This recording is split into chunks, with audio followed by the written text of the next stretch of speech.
तेरा वचन यीशु मेरे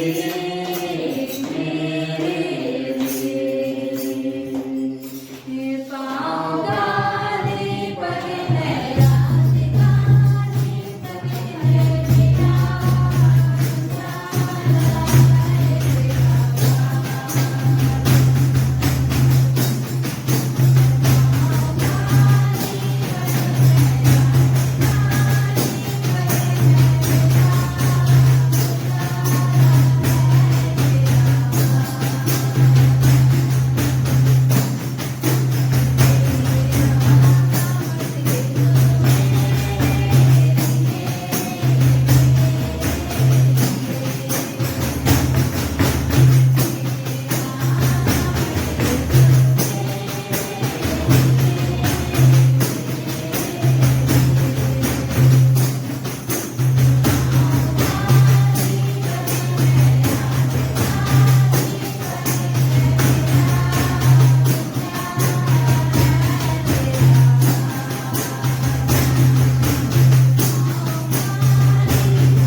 देखूंगा मैं उम्र भर, मैं हाथ उठाकर गाऊंगा यीशु तेरा नाम रहे ऊंचा। मैं हाथ उठाकर गाऊंगा यीशु तेरा नाम रहे ऊंचा। प्रभु मोर संगी रे, हाय मोर संगी रे, हाय मोर संगी रे, तोके कोई खोजो ना, तोके कोई चाहो ना, आओ प्रभु मोर संगी रे।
आइए हम लोग परमेश्वर के वचन को जाएंगे और इस समय व्यवस्था विवरण का पुस्तक को हम लोग निकालेंगे। सचमुच में परमेश्वर का वचन हम लोग के लिए जो है पांव के लिए दीपक और मार्ग के लिए उजाला है। परमेश्वर का वचन जीवन का रोटी है। परमेश्वर का वचन कहता है ज्योति है।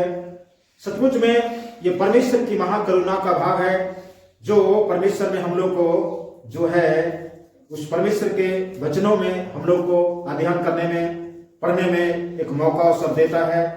जिस प्रकार से हम लोग को जितना जरूरी है अपने शरीर के लिए नहाना, जितना जरूरी है अपने जीवित रहने के लिए भोजन को खाना, कपड़े को धोना, घर को अच्छे से रखना, इन सब से भी अधिक महत्व होता है कि हम लोग को इस परमेश्वर का जीवित वचनों को पढ़ना, उस पर अध्ययन करना और उस पर मनन करना। हालेलुया।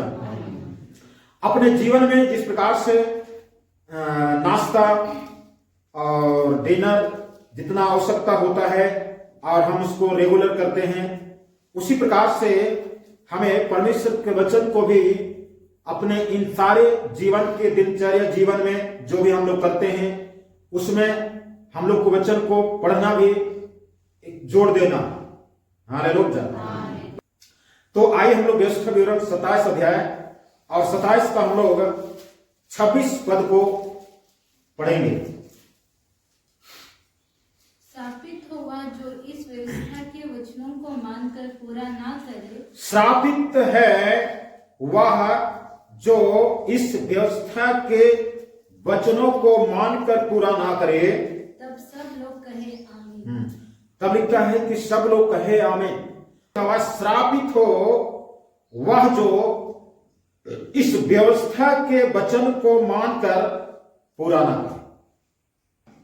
अब जो है लिखता है जो कोई मानकर, मानना, मानकर चलता नहीं। मानकर चलता नहीं का मतलब है कि हम सुनते वक्त अंगीकार कर लेते हैं, सुनते वक्त अपने आप में स्वीकार करते हैं कि हमको मानना चाहिए, लेकिन जब हम जहां सुने, या तो चर्च में सुने या कॉटेज मीटिंग में सुने या हम जहां कभी सुने, वहां से सुन करके जैसे बाहर निकलते हैं या तो घर जाते हैं या हम कहीं भी बाहर जहां हमारा हर दिन की रोजी रोटी है घर में जाते हैं, तो वहां पर हमारे लिए एक चुनौती बन जाता है। या तो कोई स्कूल जाने वाला हो, कॉलेज जाने वाला हो या कोई दफ्तर में काम करने वाला हो, तो हर जगह में वहां पर एक चुनौती बन जाता है कि यहां पर क्या करना चाहिए। हालेलुया। तो इस प्रकार से जो है चुनौती बन जाता है, तो वहां पर हम माने, लेकिन हमारे जीवन में मानने का जो होना चाहिए परमानेंट हमेशा के लिए, वो चीज पूरा नहीं जाता, क्योंकि हम उस जगह में अपने क्षेत्र में जो है अपने आप को हारा हुआ महसूस करते हैं। हालेलुया।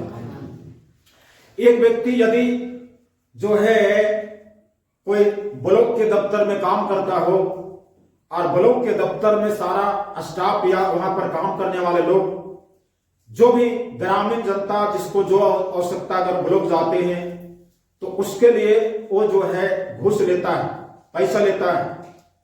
पैसा दीजिए तब हम साइन करेंगे, मतलब साइन करने के लिए उसको पैसा चाहिए।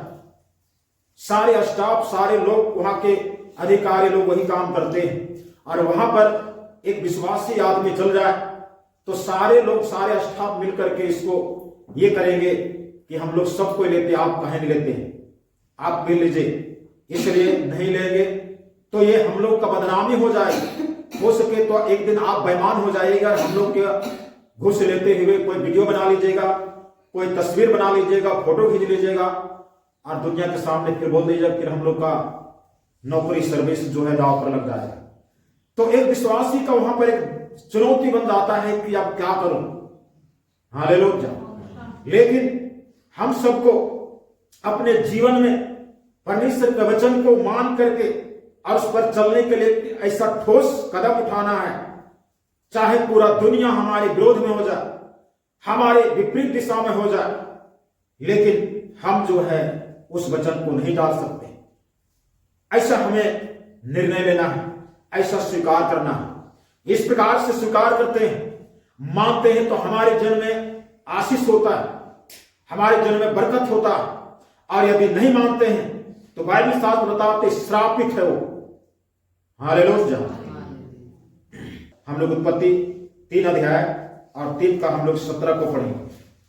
और आदम से उसने कहा, तूने जो अपनी पत्नी की बात सुनी और जिस वृक्ष के फल के विषय मैंने तुझे आज्ञा दी थी कि तू उसे न खाना, उसको तूने खाया है, इसलिए भूमि तेरे कारण श्रापित है। आदम से यहां पर परमेश्वर की आज्ञा को उल्लंघन करने के बाद में मानव जाति, आदम और हवा पाप में गिर गए, शैतान के बहकावे चले गए और परमेश्वर के बात का उल्लंघन कर दिए। परमेश्वर जो वचन दिया था, परमेश्वर जो जीवित वचन दिया था, उस वचन को उल्लंघन कर दिए। वचन को कुछ दिन तक थाम के रखे, कुछ दिन तक वचन में चले, लेकिन एक दिन शैतान के बहकाव में आकर के जो है ये लोग परमेश्वर का वचन को तोड़ दिए, परमेश्वर की आज्ञा को तोड़ दिए, परमेश्वर का नियम को तोड़ दिए। और उस तोड़ने के कारण जो है मानव जीवन में श्राप आया। यहां पर सबसे पहले अगर 16 से पढ़ेंगे, आप लिखा, स्त्री से कहा, फिर स्त्री से उससे कहा, मैं तेरे पीड़ा और तेरे गर्भवती होने के दुख को बहुत बढ़ाऊंगा, तो पीड़ित होकर के बालक उत्पन्न करेगा और तेरी लालसा तेरी पति की ओर होगी और वह तुझ पर प्रभुता करेगी। हालेलुया। इस प्रकार से श्राप मानव के जन्म में आया, स्त्री पर डाला, फिर आदमी पर डाला। तो अपनी पत्नी की बात सुनी, जिस वृक्ष के फल के विषय में मैंने तुझे आज्ञा दी थी तो उसे ना खाना, तूने खाया, इसलिए भूमि तेरे कारण श्रापित, जमीन ये धरती श्रापित। मनुष्य जाति के लिए धरती श्रापित है। यह धरती मनुष्य के वातावरण के अनुसार, वातानुकूल के अनुसार यह धरती नहीं हुआ। यह धरती मानव जाति के लिए कलंक हो गया, मनुष्य जाति के लिए श्रापित हो गया। मनुष्य जाति जो परमेश्वर की आज्ञा को उल्लंघन किए, इस कारण यह धरती श्रापित हो गया। परमेश्वर का वचन को मान करके और उसको छोड़ देना, हमारे जीवन में श्राप आता है, आशीष नहीं श्राप आता है। उसके बाद में इसी उत्पत्ति का पुस्तक 4 का 8 से हम लोग पढ़ेंगे। तब कैन ने अपने भाई हाबिल से कुछ कहा, और कैन ने अपने भाई हाबिल से कुछ कहा, और जब वे मैदान में थे, तब कैन ने अपने भाई हाबिल पर चढ़कर उसे घात किया। कैन ने अपने भाई हाबिल पर चढ़ करके घात किया। तब यहोवा ने कैन से पूछा, तब परमेश्वर यहोवा कैन से पूछा, तेरा भाई हाबिल कहाँ है? तेरा भाई हाबिल कहाँ है? उसने कहा, तब कैन ने कहा, मालूम नहीं, हमको मालूम नहीं है। क्या मैं अपने भाई का रखवाला हूँ? हाँ, यहाँ पर कहता है मुझे मालूम नहीं है, क्या मैं अपने भाई का रखवाला हूँ, चरवाहा हूँ, जो हमें पूछता है। उसने कहा, तूने क्या किया है? परमेश्वर ने कैन को कहा, तुमने ये क्या किया है? तुमने तेरे भाई का लहू भूमि से मेरी ओर, तेरे भाई का लहू भूमि पर से मुझे मेरी ओर चिल्लाकर मेरी दुहाई दे रहा है। मेरी ओर चिल्ला करके दुहाई दे रहा है, प्रार्थना कर रहा है तेरे भाई का लहू। इसलिए अब भूमि जिसने तेरे भाई का लहू तेरे हाथ से पीने के लिए अपना मुंह खोला, इसलिए ये जमीन, ये धरती, ये भूमि तेरे भाई का खून चिल्ला रहा जमीन में, धरती में पड़ करके। इस कारण जो ये धरती मुंह खोला है तेरे भाई, लहू बहाने के द्वारा जो मुंह खोला है, मतलब श्राप का मुंह खोला है, उसकी ओर से तू श्रापित है। उसकी ओर से, उस लहू बहाने की ओर से, मर्डर करने की ओर से ये भूमि जो है श्रापित। धरती पर 2 बार श्राप परमेश्वर ने बोला। परमेश्वर के साथ में जो मानव जाति का रिश्ता था, परमेश्वर का रिश्ता को मानव जाति ने जानबूझकर ठुकरा दिया। और साथ में यहां पर यहां पर पहला हत्या होता है, मर्डर होता है। एक मनुष्य मनुष्य की हत्या कर रहा है, एक मनुष्य दूसरे मनुष्य का खून कर रहा है, और एक भाई भाई की हत्या करने के कारण कैन की हत्या के द्वारा हाबिल का खून जो जमीन में गिरा, वो परमेश्वर को पुकार के बोल रहा है, मुझे न्याय करिए परमेश्वर। और परमेश्वर ने उस पुकार को सुन करके खून जो है धरती में कोई नहीं सुने हो, लेकिन परमेश्वर सुन लिया। और परमेश्वर कहता है उस खून जो पुकार रहा है, तुम्हारे जीवन में श्रापित, तुम श्रापित, तुम्हारे ऊपर श्राप। हालेलुया। परमेश्वर का वचन कहता है हत्या मत करना। परमेश्वर का वचन कहता है परमेश्वर के वचन को मानकर उसके अनुसार अपने जीवन को चलाना। हम जैसे जैसे आज्ञा उल्लंघन करते हैं, श्राप हमारे लिए पड़ा हुआ है, श्राप जो हमारे जीवन के लिए पड़ा हुआ है। इसलिए आज हमें श्राप नहीं कमाना है, हमें आशीष कमाना है। हालेलुया। आज संसार में जितना भी हत्या होता है, मर्डर होता है, खून बहता है, आज उनकी पुकार परमेश्वर की ओर। खून में प्राण होता है, खून में प्राण होता है, और वो प्राण परमेश्वर को चिल्ला चिल्ला करके दुहाई देता है। हमारी कान वो सुन नहीं सकता। हम उस खून की पुकार को हमारी कान नहीं सुनेंगे, लेकिन परमेश्वर सुनता। हालेलुया। मनुष्य का खून, इसलिए कहता खून नहीं बहाना। तो मनुष्य की खून नहीं बहाना, मनुष्य की हत्या नहीं करना, मतलब आत्महत्या नहीं करना। तो ये पहली बार आत्महत्या हुआ जो मानव जाति के लिए श्राप। आदम हुआ परमेश्वर का आज्ञा को उल्लंघन के, वहां पर श्राप पड़ा पहला। दूसरा में कैन ने हाबिल को हत्या किया, यहां पर दूसरा श्राप पड़ा। मतलब इस धरती में श्राप ही श्राप है, आशीष नाम का कहीं पर उपाय नहीं। हम लोग बाइबल से इसी उत्पत्ति 9 अध्याय और 9 का 20 से पढ़ेंगे।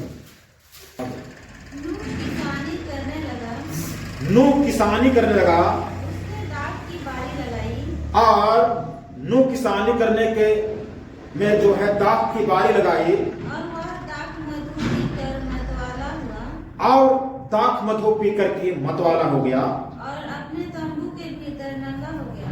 इतना मतवाला हो गया, इतना नशा चढ़ गया कि अपना कपड़ा धोती कहाँ है पता नहीं है, और अपने तंबू में नंगा लेटा हुआ। तब कनान के पिता हाम ने अपने पिता को नंगा देखा। उसके बाद में इस नूह के पुत्र, जो नूह के पुत्र जो है 18 लिखता है, 3 गो थे, सेम, हाम और एपेत। सेम, हाम, एपेत में से जो है कनान का पिता हाम ने अपने पिता को नंगा देखा, और बाहर आकर अपने दोनों भाइयों को बतला दिया। नंगा देख करके बाहर जाकर के ढिंढोरा पिट रहा है कि मेरा पिता नशा में है, देखो नंगे पड़ा हुआ।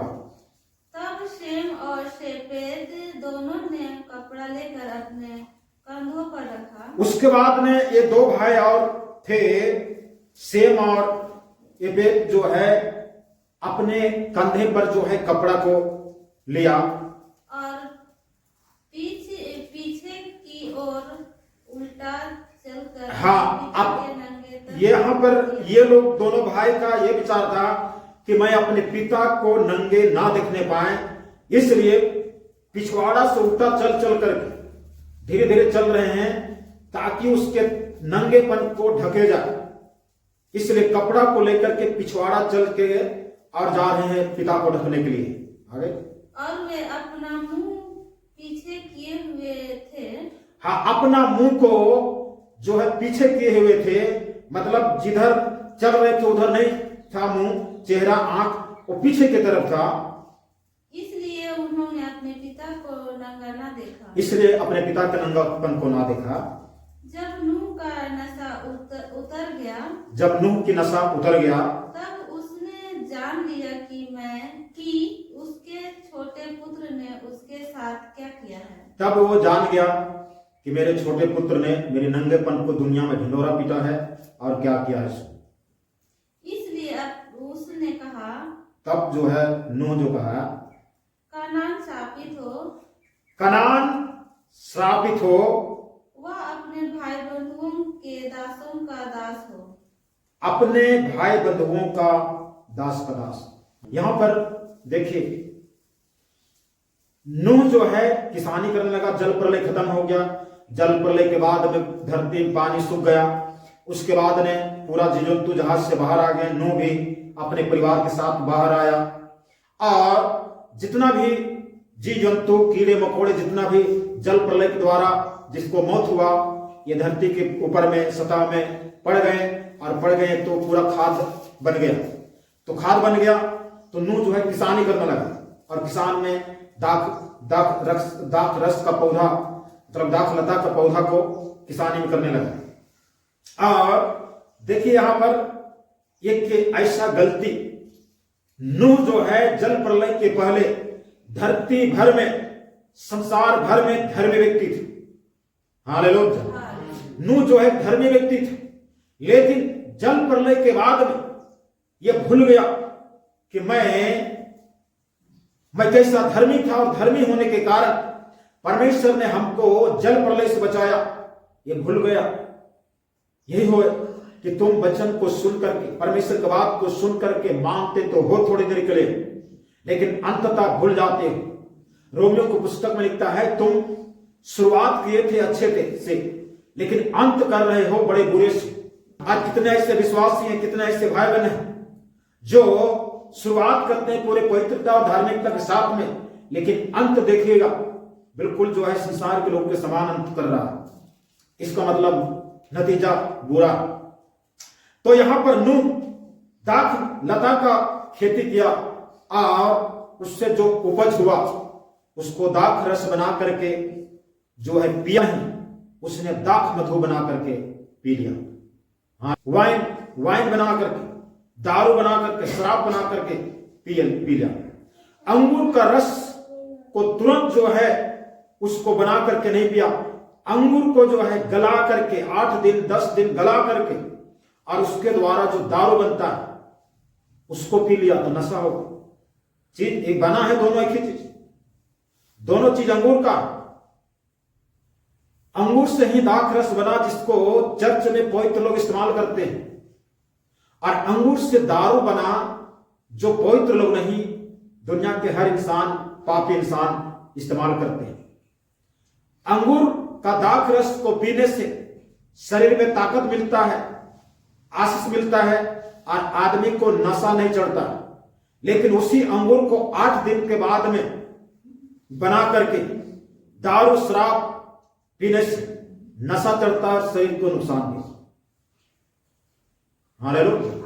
बना दोनों एक ही चीज से। आज शैतान इतना टेक्निक कर दिया, जिस चीज को परमेश्वर किस प्रकार से इस्तेमाल किया, लेकिन उसी चीज को थोड़ा सा घुमा करके शैतान जो है उसी को इस्तेमाल कर रहा है। तो ये इतना नशा चढ़ा कि ये पड़ा हुआ है, कपड़ा है, किधर किधर क्या है पता नहीं, और ये नंगे पड़ा हुआ। तो उनके 3 बेटे में से एक बेटा जो शाम था, नहीं हाम था, ये हाम अपने पिता के नंगेपन को देख करके जो है बाहर जाकर के अपने भाइयों को बोलता होगा, जोर से चिल्लाकर बोलता होगा। तो चाहिए क्या था? नंगेपन जैसे देखा होगा तो उसको ढकना चाहिए था। दुनिया में भटकने की जरूरत नहीं है, दुनिया में बोलने की जरूरत नहीं, दुनिया में प्रचार करने की जरूरत नहीं है कि मेरा पिता नंगे होके पड़ा हुआ है। नंगेपन देखने की आदत आज यदि हमारे जन्म में किसी के नंगेपन को देखने की आदत, आज तो बहुत शैतान जो है बहुत सरल कर दिया नंगेपन को देखने के लिए। सबके हाथ में एंड्रॉयड मोबाइल, जो नंगेपन की तस्वीर वीडियो रात में देख सकता है। श्राप मिलेगा, श्राप। नंगेपन देखने की समस्या जो है ना, नंगेपन होता है उसको मिलेगा या नहीं मिलेगा, लेकिन देखने वाला को उससे ज्यादा मिलेगा। देखने वाला को बिल्कुल जो है 100 का 100% बिल्कुल ये गारंटी है कि उसको मिलेगा। हालेलुया। ये बहुत गंभीर विषय है। नंगेपन वीडियो यूट्यूब में थोड़ा सा जो है नंगेपन का एक थोड़ा सा उभरता हुआ दिखेगा, आदमी बहुत जल्दी उसको क्लिक करके देखेंगे आखिर में इसके अंदर में छिपा क्या है। तो ये नंगेपन देखने की जो आदमी मनुष्य में जो प्रवृत्ति है, श्राप पाते हैं, श्राप, आशीष नहीं। आज कितने लोगों के जीवन में आशीष नहीं, कहते हैं प्रार्थना जरूर करते हैं, सर जरूर कर जाते हैं, लेकिन आशीष क्यों नहीं मिलता है? क्योंकि आदमी के अंदर में नंगेपन देखने की भूख और प्यास।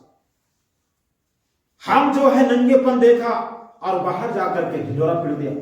आज कितने लोग दूसरे की नंगाई को, दूसरे को नंगा करने की आदत है, दूसरे के नंगेपन को देखने की आदत है, और दूसरे को नंगेपन को देख करके दुनिया में जो है बोलने की आदत है।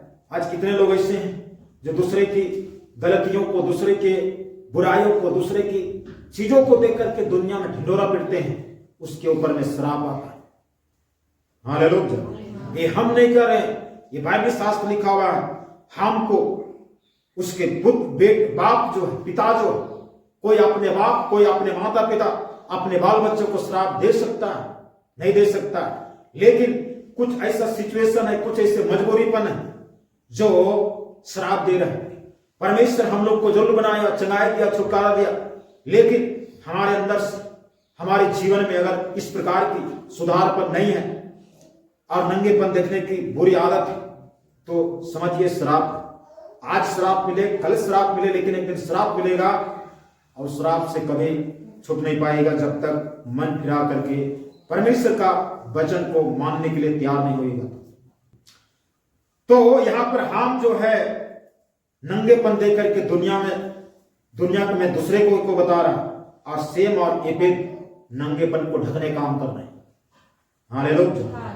दूसरे के नंगेपन को मत उभारिए, दूसरे के नंगेपन को दुनिया में मत बोलिए, दूसरे के नंगेपन को, उसकी ये कमी है, उसकी ये बुराई है, उसने ये किया है, उस चीज को देखने के अलावे उसकी अच्छाई को भी तो देखें, उसकी भलाई को भी देखें।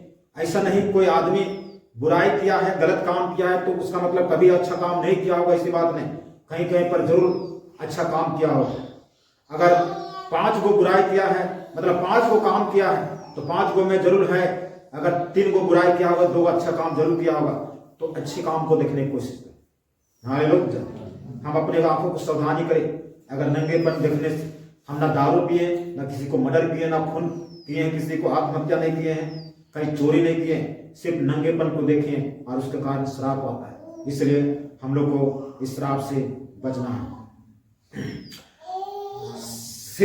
सेम और येपेत जो है नंगेपन को ढक दिया, इसलिए सेम और येपेत को आशीष मिला, लेकिन हाम को उसी का पिता जो है श्राप दे दिया।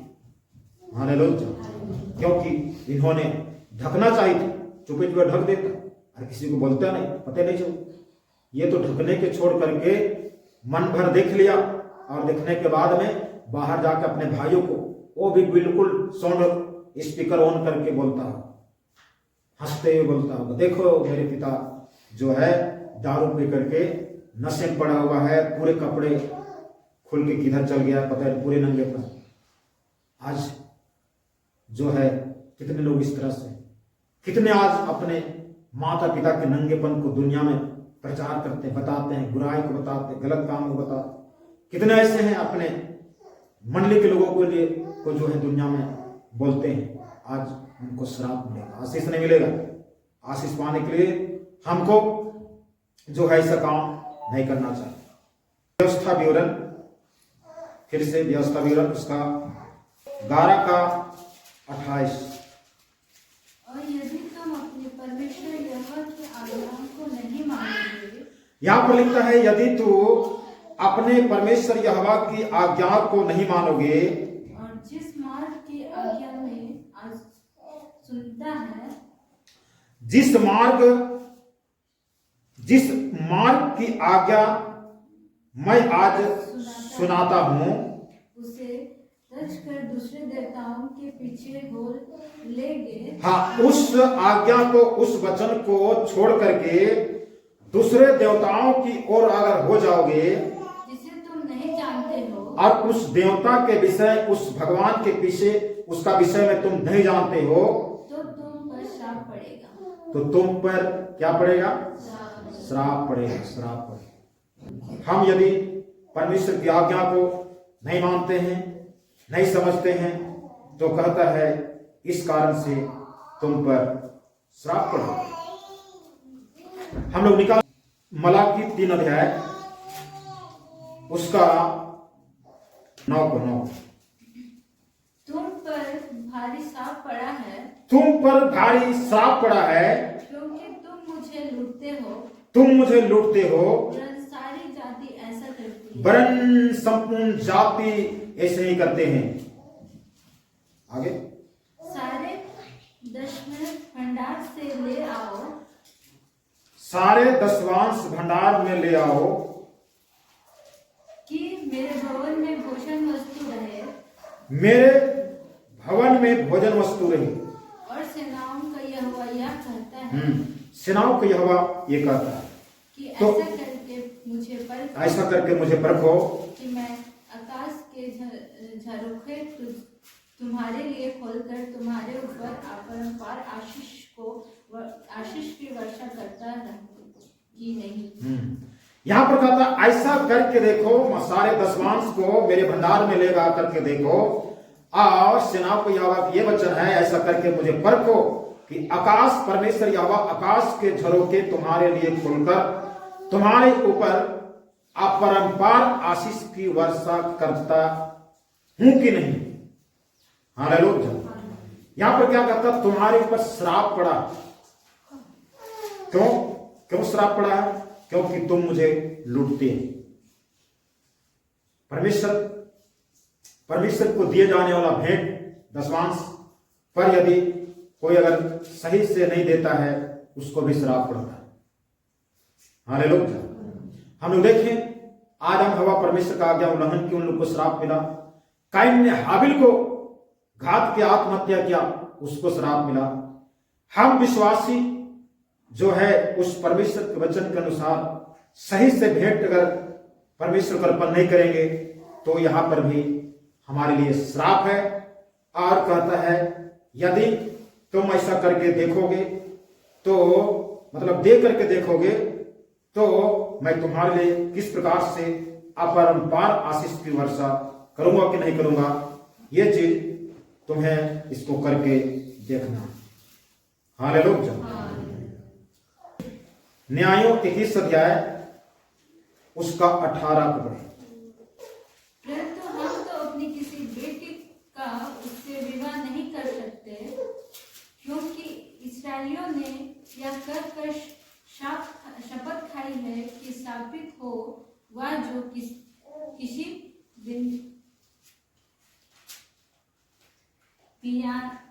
बिन्यामीन से अपनी लड़की का विवाह करे।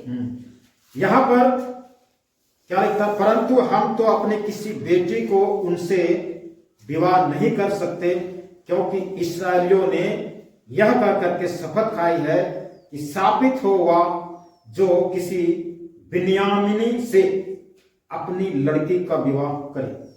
यहां पर इसराइल के मतलब याकूब के ही ये वंश है बिन्यामीन, लेकिन ये बिन्यामीन इसराइलियों के विरोध में हो गए।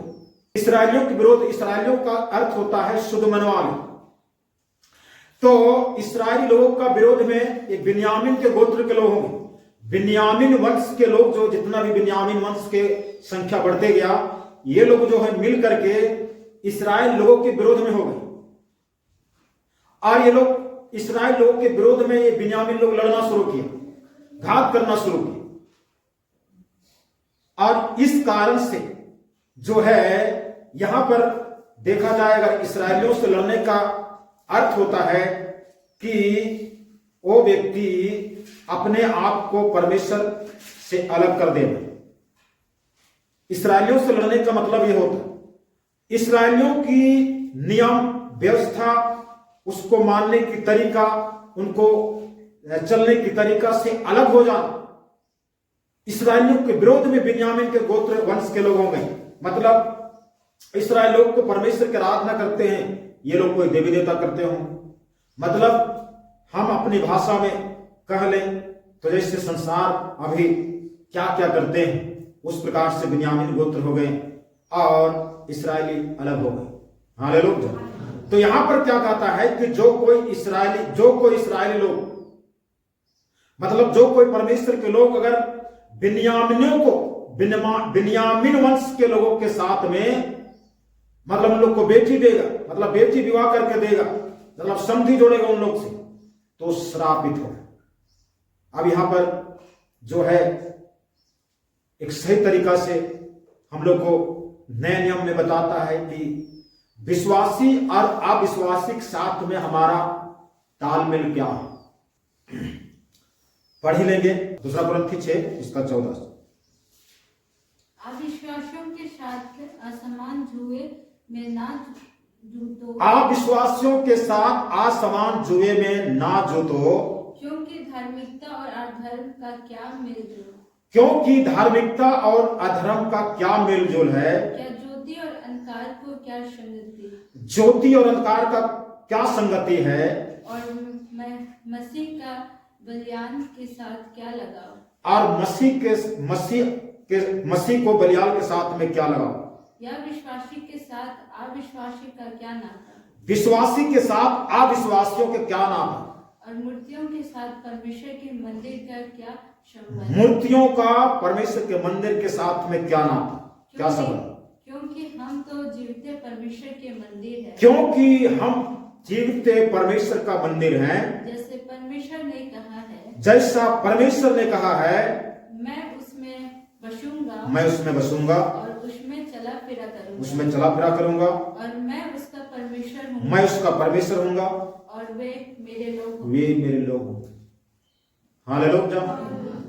यहां पर जो है कहता है कि अविश्वासियों के साथ असमान जुए में ना जूतो, धार्मिकता और अधर्म का कोई मेलजोल नहीं, ज्योति और अंधकार का कोई मेलजोल नहीं, विश्वासी का विश्वास में कोई संबंध नहीं, मूर्तियों के साथ परमेश्वर के मंदिर का कोई ताल्लुक संबंध नहीं, क्योंकि हम तो जीवित परमेश्वर का मंदिर है। हालेलुया। क्या हम आज अनुभव करने की जरूरत है, सोचने की जरूरत है कि हम जीवित परमेश्वर का मंदिर हम हैं, क्योंकि परमेश्वर कहा मैं उनमें बसूंगा और उनमें चला फिरा करूंगा, मैं उसका परमेश्वर हूंगा और वे मेरे लोग होंगे। हालेलुया। इसलिए इस्राएली लोग अगर बिन्यामीन के वंश के लोगों के साथ में अगर उन लोगों को बेटी विवाह करके देता है, मतलब हम लोग की अपनी भाषा में समझने का लिए इसको ऐसा बोल सकते हैं, हम विश्वासी लोग संसार के लोगों के साथ में या ऐसे क्रिश्चियन लोग जो नामधारी हैं, नाम का मसीह है लेकिन काम उनके उल्टे सीधे हैं, उनके साथ में अगर हम एक पवित्र लोग पाए जाते हैं, विश्वासी लोग, अगर हम उनको विवाह के रूप में बेटी विवाह कर देते हैं, उनका पुतौ, उनका जो है पत्नी होने के लिए हम अपने बेटियों को देते हैं, तो बाइबल वचन जो हम लोग पहले पढ़े कहता है न्याय को पुस्तक में श्रापित होगा, श्रापित। इसलिए हम लोग को अपने जीवन में श्राप कैसे कैसे आता है, हम इसलिए देख रहे हैं हर जगह में कि श्राप किस किस प्रकार से आता है श्राप, और हम लोग ये कहते हैं कि क्या होगा, ये तो छोटी चीज है, ये छोटी चीज है, मामूली चीज है, लेकिन श्राप हम बटोर रहे हैं। शैतान ने हमारी आंखों पर पर्दा डाल दिया है, इसलिए हम कहते हैं क्या होगा। ये छोटी चीज नहीं है, बहुत बड़ी चीज है, और ये परमेश्वर की दृष्टि में बहुत बड़ी बुराई है। इसलिए हमें आशीष नहीं, श्राप मिले। तो हमें श्राप क्यों कमाना? हालेलुया। हमें श्राप से निकलना है। ऐसे ऐसे काम करने वाले हमें श्राप से बाहर निकलना है और श्राप का जिंदगी से दूर होना है, अन्यथा हमारी जीवन में श्राप ही श्राप हो। हम लोग जो है व्यवस्था विवरण 28 अध्याय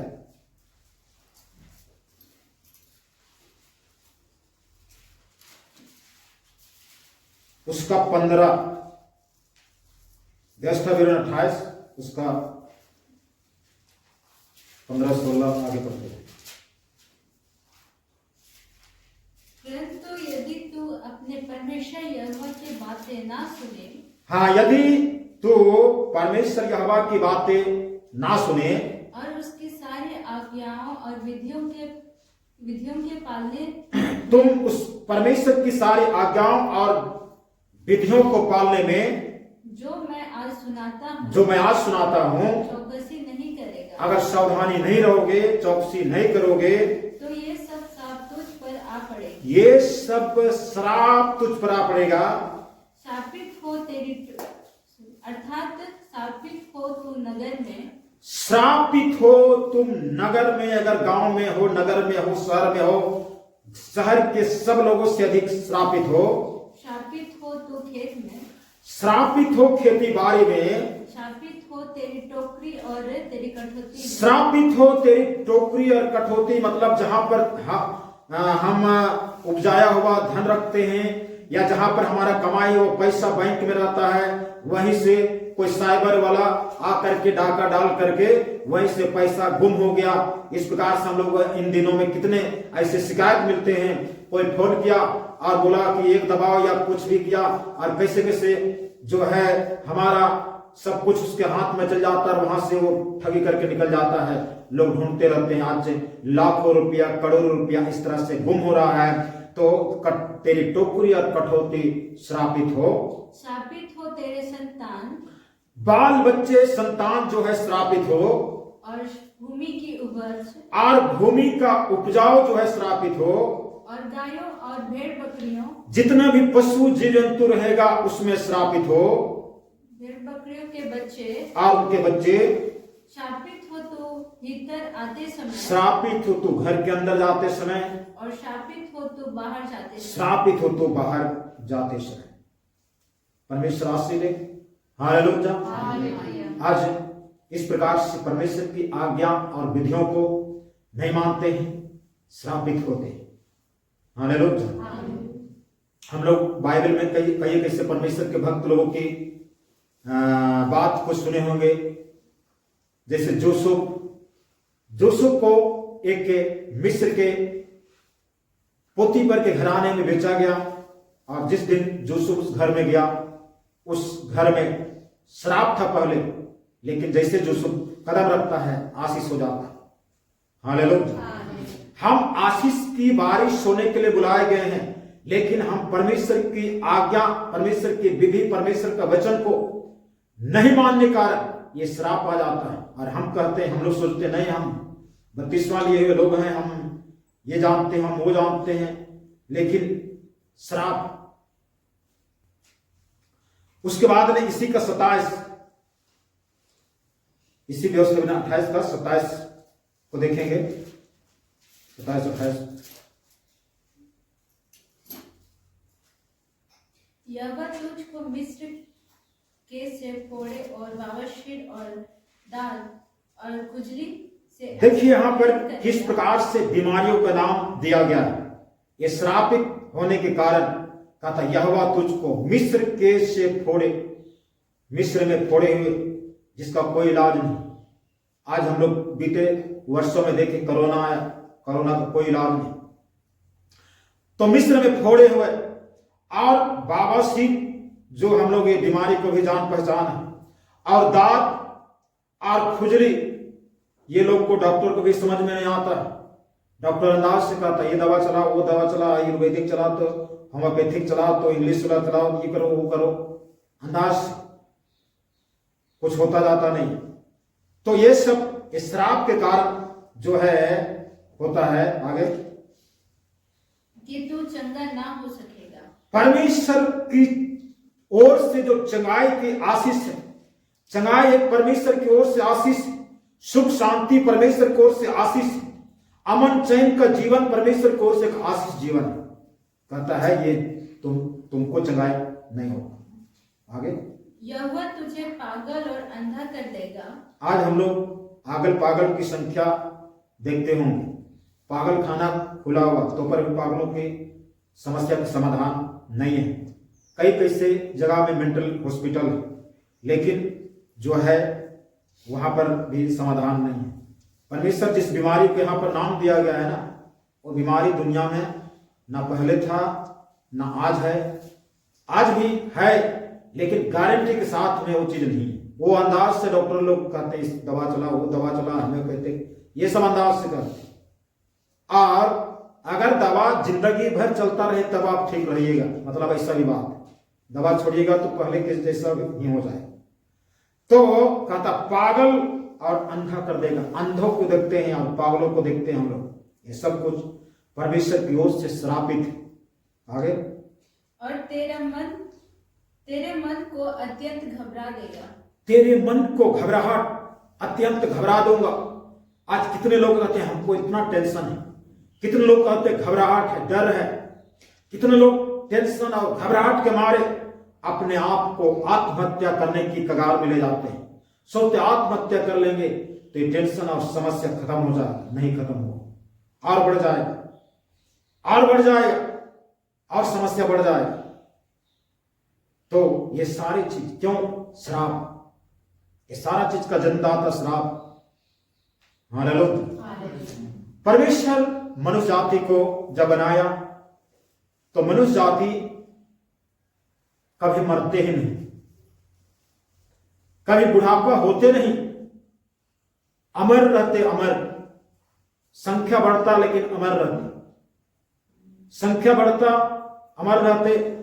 ना आदमी की चिंता रहता घर बनाने की, ना आदमी की चिंता रहता कपड़ा वस्त्र के, ना आदमी की चिंता रहता भोजन की, ना आदमी की चिंता रहता। जब ये चीज का चिंता नहीं तो जमीन जगह फिर लड़ाई और झगड़ा होवे नहीं। हालेलुया। लेकिन जैसे आदम हवा परमेश्वर की आज्ञा उल्लंघन किए, विधियों को छोड़ दिए, श्राप आए, उम्र परमेश्वर स्थगित कर दी। पहले के लोग, नूह की उम्र 930 वर्ष। कितने ऐसे लोगों की उस समय उस अध्याय में पढ़िएगा तो उस समय में कितने लोगों की उम्र 800 900 उम्र का लोग होते थे। हालेलुया। अभी तो 800 और 900 छोड़ दीजिए, 8-9 साल में ही निपट जाते हैं। तो ये सब श्राप, आज जितना भी बीमारी देखते हैं, ये बीमारी, वो बीमारी, ये पागलपन, ये समस्या, ये सब परमेश्वर को श्राप है। अगर सारा संसार, सारा विश्व अगर परमेश्वर की ओर मुड़ जाए और उस परमेश्वर की हर एक विधि या नियम और आज्ञाओं को पालन करना शुरू कर दे, ये श्राप को, परमेश्वर को हटाने में जरा सा भी देरी नहीं लगेगी। हालेलुया। एक व्यक्ति जब इस प्रकार की परिस्थिति में होकर के जब प्रभु के पास आता है तो यदि संपूर्ण मन से मन फिरा करके प्रभु को आता है, परमेश्वर को चंगाई देता है, छुटकारा देता है और उनको आजाद करता है। हालेलुया। परमेश्वर ने इसका उपाय किया है, परमेश्वर ने इसका समाधान किया है। जो मानव जाति को श्राप था, लगभग 5 से 6 हजार साल तक मनुष्य के ऊपर में ये श्राप रहा। तब परमेश्वर ने जो है श्राप से हटाने के लिए परमेश्वर ने अपने इकलौते पुत्र को, प्रभु यीशु मसीह को भेजा, जो लिखता है यूहन्ना रचित सुसमाचार 3:16 में, परमेश्वर ने जगत से ऐसा प्रेम किया कि उसने इकलौता पुत्र को दे दिया, जो कोई उस पर विश्वास करे वो नाश ना हो परंतु अनंत जीवन पाए। नाश एक श्राप और अनंत जीवन परमेश्वर का आशीष। हालेलुया। नाश एक श्राप है और अनंत जीवन परमेश्वर का आशीष है।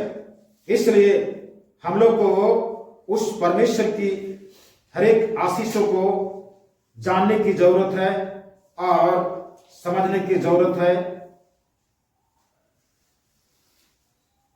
हमें जो है परमेश्वर आशीष देना चाहता है, श्राप देना नहीं चाहता है।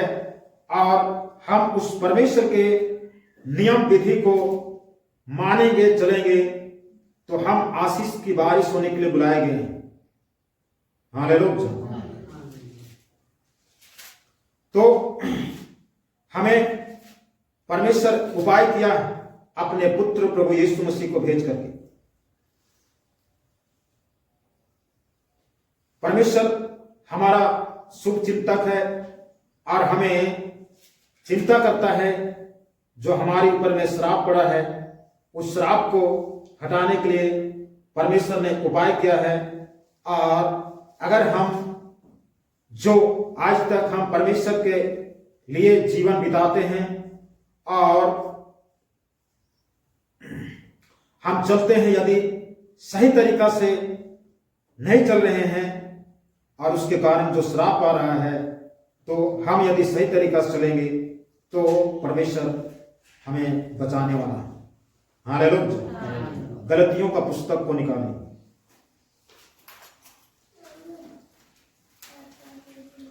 गलतियों 3 अध्याय उसका 10 से हम लोग पढ़ेंगे।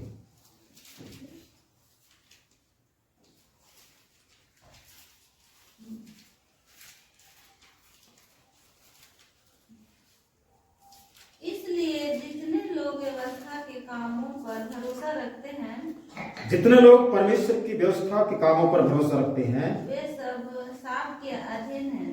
वे लोग श्राप के अधीन हैं। मतलब परमेश्वर जो पहले नया नियम से पहले, यीशु मसीह से पहले जो व्यवस्था बनाया था, ये पूजा, ये पाठ, ये मंदिर, ये मस्जिद, तो परमेश्वर जो है उस जगह उसी को जो मानते हैं, आज तक उसी ढांचा में है, उसी प्रकार की दुनिया में है, तो कहता है उन लोग के जीवन में परमेश्वर का श्राप है। क्योंकि लिखा है जो कोई व्यवस्था की पुस्तक में लिखी हुई सब बातों के करने में स्थिर नहीं रहता, जो कोई परमेश्वर की वचन में लिखा हुआ बातों को करने में स्थिर नहीं रहता, वह श्रापित है। वो श्रापित है। मतलब मसीह में हमको स्थिरता होनी चाहिए, हमें विश्वास योग्य होने चाहिए, ईमानदार होने चाहिए, पवित्रता और धार्मिकता का जीवन होने चाहिए, अन्यथा कहता है श्रापित है। आगे, पर यह बात प्रकट है कि व्यवस्था के द्वारा परमेश्वर के यहाँ कोई धर्मी नहीं रहता। परंतु यह बात प्रकट है कि व्यवस्था के द्वारा कोई भी व्यक्ति, कोई भी धर्मी नहीं हो सकता है, क्योंकि धर्मी जन विश्वास से जीवित रहेगा। क्योंकि धर्मी जन विश्वास से जीवित रहेंगे। पर व्यवस्था का विश्वास से कोई व्यवस्था का विश्वास के साथ में कोई ताल्लुक नहीं है, कोई ये नहीं है। क्योंकि जो उसको मानेंगे वह उनके कारण जीवित रहेंगे। मसीह ने जो हमारे लिए शापित बना। अब यहाँ पर कुछ अलग चीजों को बताया कि जो परमेश्वर मानव जाति के गलत काम करने के कारण परमेश्वर ने श्राप दिया था, उस श्राप को परमेश्वर अंततः मनुष्य जाति को देख करके पछताता है और पछता करके उस श्राप को अपने उठाने की कोशिश कर रहा है। कोशिश नहीं करने के लिए प्लानिंग बनाया और उसने एक अपने पुत्र यीशु मसीह को भेजा और उस यीशु मसीह ने मानव जाति, हर मानव जाति के, चाहे वह कोई भी धर्म, कोई भी जात, कोई भी संप्रदाय वाला हो, सब मानव जाति के श्राप को अपने ऊपर लेने जा रहा है। आगे, हमें मोल लेकर व्यवस्था के श्राप से छुड़ाया। ये श्राप को जो हमारे जीवन में पड़ा था, हमको अपना करके, मोल लेकर के व्यवस्था के श्राप से छुड़ाया। क्योंकि लिखा है जो कोई काठ पर लटकाया जाता है, जो कोई काठ पर मतलब लकड़ी पर लटकाया जाता है, वह श्रापित है। यीशु मसीह हमारे श्राप को उठा लिया, ले लिया।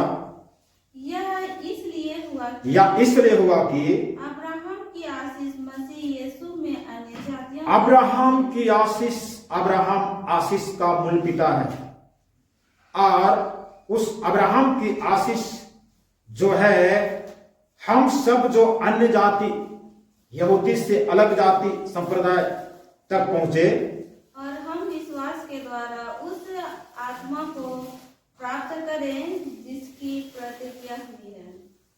विश्वास के द्वारा उस पवित्र आत्मा को प्राप्त करें, अपनाएं, जिसकी प्रतिज्ञा हो चुकी है। हालेलुया। प्रभु यीशु मसीह हमारे लिए श्रापित बना। जो श्राप हमारे ऊपर था ना, उसको उठाए। हालेलुया। श्राप और श्राप में मनुष्य के विरोध में, मनुष्य की सोच और विरोध, मनुष्य हर चीज में सोचता है अच्छा हो, खराब ना हो, घटना ना घटे। हम लोग यहां घर से आए हैं तो अच्छा समझ के आए हैं कि रास्ता में कोई घटना ना घटे, ऐसे समझ के आए हैं।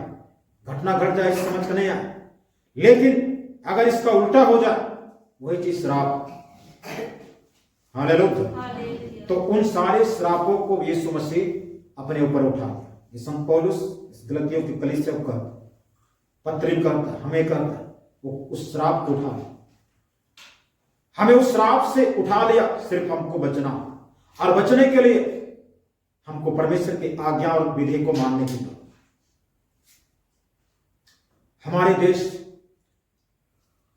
देश में जितने भी लोग हैं, कितने भक्तिधारी है कहना नहीं, कितने भक्ति का जीवन बिताते हैं कहना नहीं। उठो जिद में राम राम बसा हुआ, उठो जिद में बजरंग बली, उठो जिद में ये बसा हुआ है। लेकिन इस धरती, हमारे देश की स्थिति को देखिए।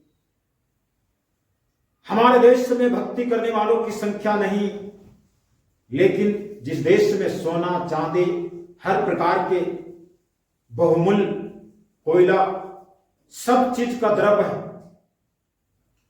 ये देश आज गरीब में, ये देश की जनता गरीब, ये गरीब करने वाली श्राप इस जनता पर पड़ा हुआ, क्योंकि लोग उस परमेश्वर को छोड़कर दूसरे देवता की उपासना करते। हालेलुया। हम मसीह लोग को, हम लोग को भी बहुत सच्चाई के साथ में परमेश्वर की आज्ञा विधियों को मानते हुए चलना, ताकि ये श्राप ना आ जाए। आज दुष्ट जो है मनुष्य को नीचे गिराने के लिए, गरीब होने के लिए, श्राप को हो जाए इसलिए हमेशा उल्टा सीधा करवाता है। तो आज हमें श्राप से हटना है। हम लोग यिर्मयाह का पुस्तक 48 का 10 को पढ़ेंगे।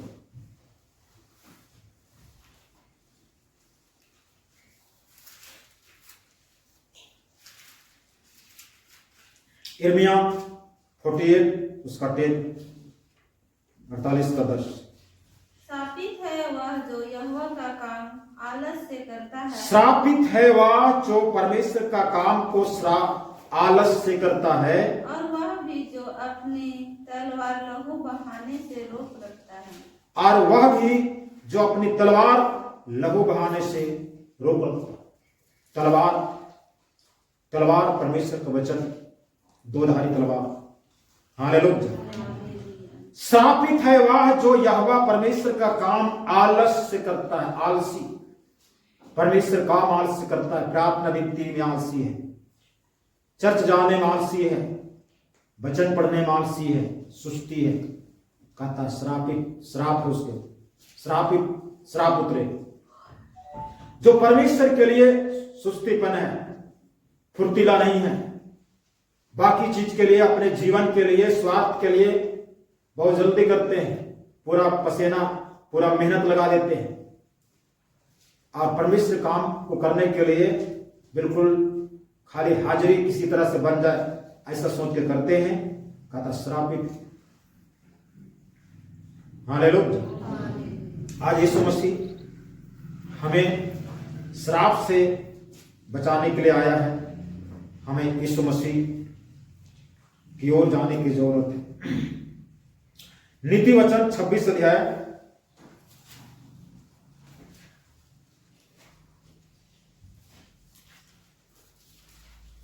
नीति वचन 26 उसका 2 को पढ़ेंगे। एक और 2 को पढ़ेंगे। घेराव करके तोड़ दी गई हो। एक मिनट। नीति वचन 26 उसका 1 और 2 पढ़ो आगे।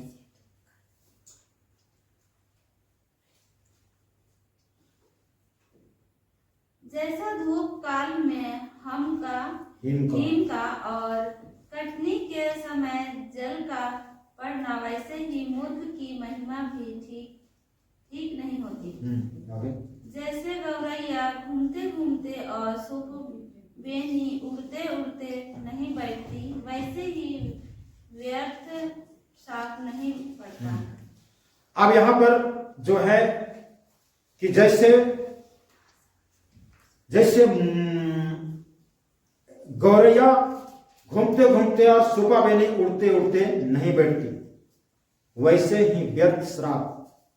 यहां पर कुछ लोग श्राप देते हैं, कुछ लोग श्राप देते हैं, जैसे कायन नूह ने अपने पुत्र हाम और उनके बेटे कनान को श्राप दिया। तो कुछ लोग श्राप देते हैं। ये श्राप हमारे जीवन में नहीं पड़ सकता है। कब नहीं पड़ सकता है? जब परमेश्वर की आज्ञा और विधियों को मानेंगे तब नहीं पड़ेगा। इसलिए कहता है जैसे गौरैया घूमते घूमते और सुबह बेनी उड़ते उड़ते नहीं बैठते, वैसे ही व्यर्थ श्राप नहीं पड़ता। हालेलुया। आज श्राप से हटाने के लिए, श्राप से आजादी होने के लिए यीशु मसीह आया। यीशु मसीह जब संसार में आया, जो 3.5 साल का सेवा को दिया, उस सेवा में लाखों करोड़ों भीड़ के भीड़ उसके साथ चलते थे। 38 साल से पड़ा हुआ व्यक्ति जो 38 साल है हो गया, 38 साल में संसार की वैद्य, संसार की डॉक्टर उनको इलाज नहीं कर सका, ठीक नहीं कर सका। 38 साल में वो जिंदगी, मौत और जिंदगी का खेल खेल में पड़ा हुआ है। अपने सामने मौत को देख रहा, मौत से संघर्ष कर रहा 38 साल से। उस व्यक्ति के पास में यीशु मसीह जाता, कहता क्या तू ठीक होना चाहता है? तो व्यक्ति बोलता प्रभु हमारे पास में कोई नहीं। हालेलुया। यीशु मसीह उनको जगाए देता, कहता खाट उठाकर चल। वह चलना फिरना शुरू कर देता है। ये श्राप जो व्यक्ति के अंदर में 38 साल तक, आज कितने ऐसे श्राप जो परिवार में एक पीढ़ी से दूसरा पीढ़ी से कितना पीढ़ी तक चलता आ रहा है, ये सब कुछ श्राप आज परमेश्वर बचाना चाहता है। परमेश्वर को सुने, परमेश्वर को माने और परमेश्वर की आज्ञा को पालन करते जीवन बिताएं। परमेश्वर श्रापों से हटाएगा और हमको आशीष देगा, क्योंकि परमेश्वर हमें आशीष की बारिश होने के लिए हम आए हुए। परमेश्वर के दास के द्वारा टीचिंग्स को सुनने के लिए, अनाउंसमेंट्स और अपडेट्स को जानने के लिए आप हमारे YouTube चैनल को सब्सक्राइब करें और साथ में बेल आइकन को दबाएं, ताकि जब भी कोई नई अपडेट हो तो आप सबसे पहले जान सकें।